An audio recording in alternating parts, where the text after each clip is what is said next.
All right, so here we are on 2M. We have Blake is pulling his little sister on a sled. So let's draw a free body diagram. And it looks like we've got force of gravity here. And we have a pulling force going this way. We're pulling, and we have a frictional force going this way. We have a normal force, and since Blake is pulling up, the normal force is actually smaller than the force of gravity because I said so. No, because the rope is helping. The rope is helping the normal force so that it doesn't have to push as hard on the ground. All right, so that's our free body diagram. What else happens? Angela suggests that increasing the angle will decrease the acceleration of the sled. Okay, so as we decrease the angle theta, cosine of theta goes to 0. So the angle, as the angle increases, the component of the pull that can contribute to the acceleration decreases. So the cosine, as cosine of theta goes to 0, as the angle increases, this should be an upward arrow here. Oops. As the angle increases, cosine, so as cosine goes to 90, cosine of 90 goes to 0. So if we were pulling straight up, we wouldn't be pulling the sled at all, right? So as we increase the angle, the amount that's, so if this is the force here that's pulling, right? The horizontal component is contributing to the acceleration, and as this goes up, this gets smaller and smaller and smaller until it's 0.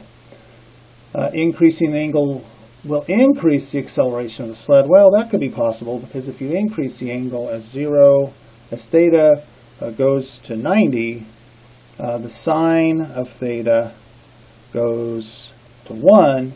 So basically what you're doing is you're decreasing the normal force. As the pulling force upward increases, right, as the component that's pulling up increases here, then the normal force is less. And if the normal force is less, then friction is less, because friction is equal to mu times the normal force. So there must be a sweet spot, an angle which maximizes your pulling sideways force, and then minimizes your normal force at the right place so that they're working together. And let's go on to the next piece here. Derive expressions for the following term in terms of the force that the ground exerts on the system is the normal force in the y direction. The net force is equal to ma. We have the normal force, it's up. We have the pulling force's sine component, which is up. We have the weight, and that's all equal to ma.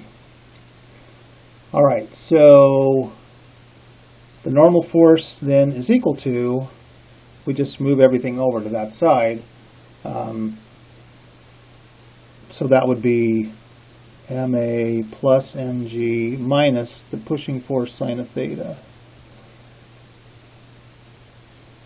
But a is 0 because it's not moving up and down, right? So that's the normal force is equal to the weight of the box minus the sine component of theta. The force of friction is equal to mu times the normal force. So we just figured out the normal force, so the force of friction is equal to mu times mg minus the sine component. The acceleration of the system is the x acceleration, so the net force in the x direction is equal to ma in the x direction.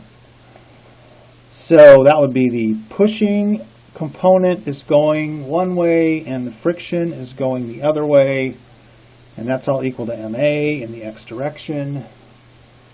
But we know that the frictional force is, we just solved it, mu times mg minus the pushing force sine of theta is equal to ma. So we just divide both sides by m, and that's the answer. All right, thank you.